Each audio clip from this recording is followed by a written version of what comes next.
Sorry. Excuse us. Excuse us. Be careful not. Bryce Dallas Howard, this is all of Scandinavia. Lars says that Grace is actually him. How was it like to play him? Did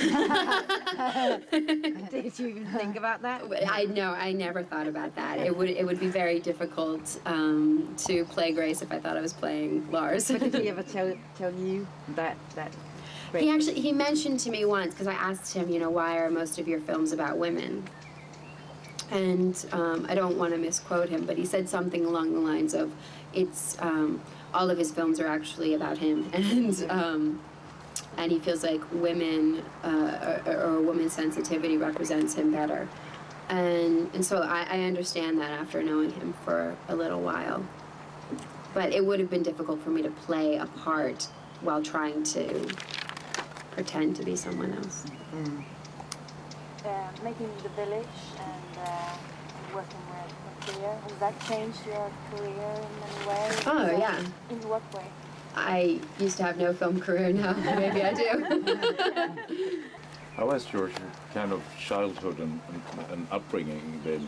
Have you had all of these like actors and people running around at home? No, not at all. No, my parents are incredibly private, and they've been together since they were 16 years old. It's actually going to be their 30-year anniversary in 2 weeks, which is very exciting. But because of that, they had kids very young, and they didn't want to invade the family with my dad's work. And so I was never really around actors when I was a kid. I was on the set, but it wasn't around the actors. But I had a very unusual and marvelous childhood in the sense that I got to travel a lot, and I hope I can offer that to my children. What year are you born? What year? Yeah. 1981. 81, so you're born after American Graffiti. Yeah. Do you watch your father? Do you watch The Courtship of Eddie's Father and No, I've actually... Obie? Yeah, I've never seen that film. I did see the Andy Griffith Show and American Graffiti. Do you see any likeness? I mean, you've seen yourself on the screen Oh, as I well. had his nose.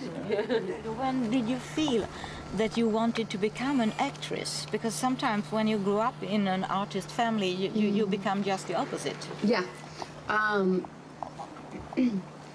Yeah, I have a brother who is a scientist, a sister who's a veterinarian, and another sister who's going to be an actress, and then myself who's acting.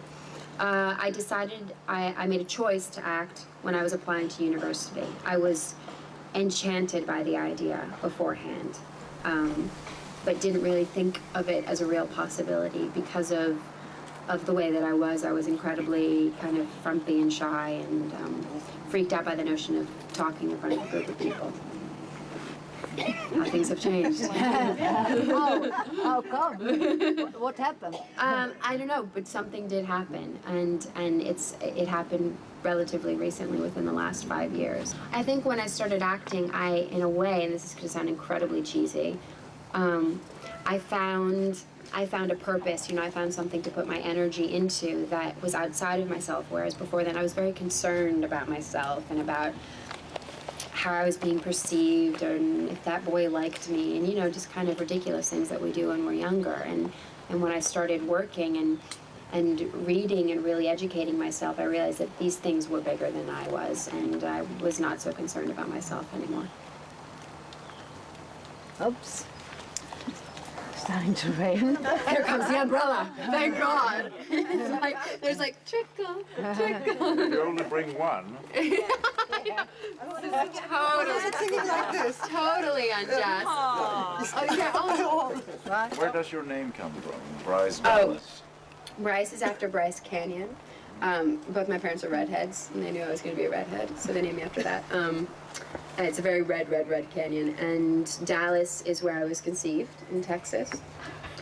Howard is my last name. Grace has been played before by Nicole Kidman. Yeah. How did you relate to that performance? Did you watch her and try to do something similar, or try to do something very different? Yeah. Or kind of... I of course thought her performance was brilliant, and I wanted to take on a certain quality that she had in Dogville, but I wanted to create a totally different character than that.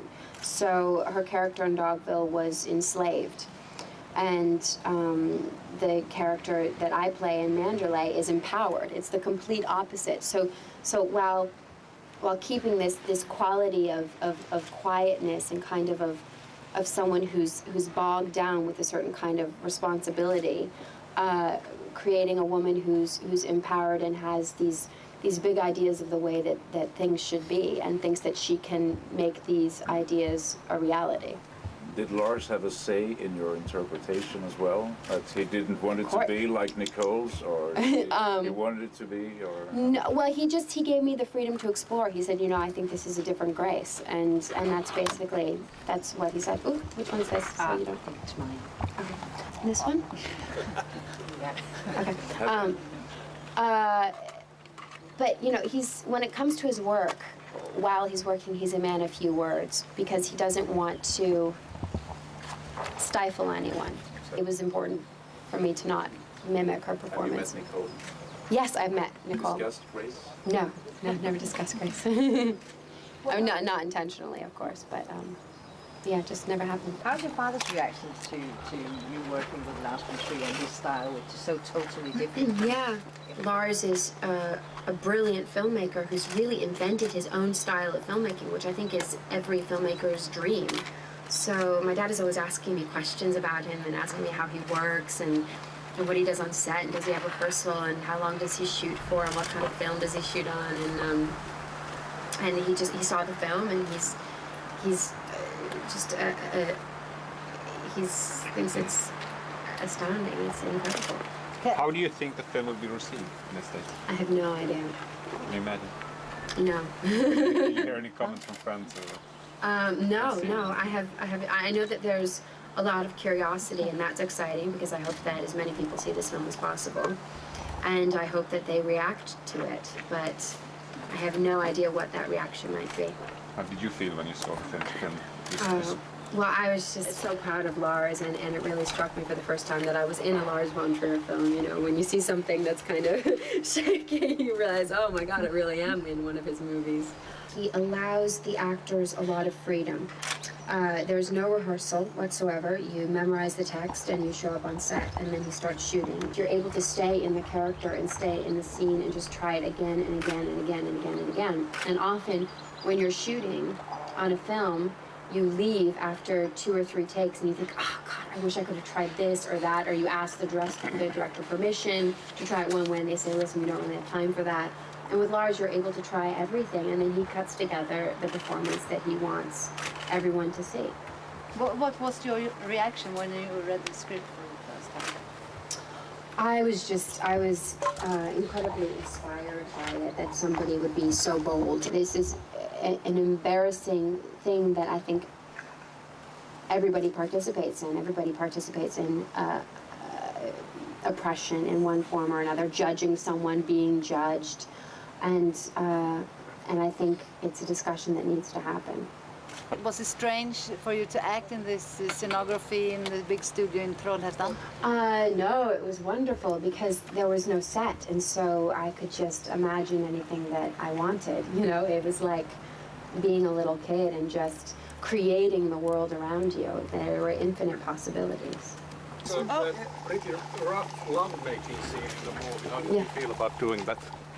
Okay, thanks. Yeah, that was really difficult to shoot.